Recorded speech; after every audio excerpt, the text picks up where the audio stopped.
नमस्कार, आप देख रहे हैं इनसाइडर लाइव और मैं हूं आपके साथ पूजा।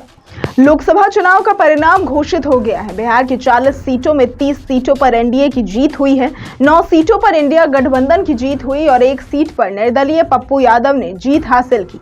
इस दौरान कुछ प्रत्याशियों ने बड़ी जीत दर्ज की तो कुछ ने बहुत कम वोटों के अंतर से जीत हासिल की।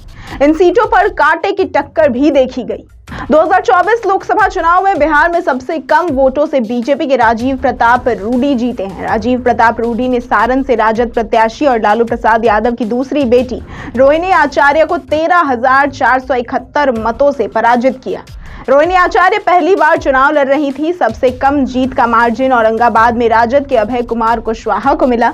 उन्हें 7,911 वोटों से जीत मिली है। उनके सामने भाजपा के सुशील सिंह थे।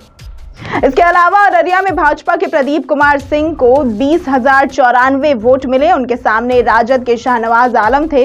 बक्सर में राजद के सुधाकर सिंह को 30,091 वोट मिले। उनके सामने भाजपा के मिथिलेश तिवारी थे और उजियारपुर में भाजपा के नित्यानंद राय भी कम अंतर के वोटों से ही जीते हैं।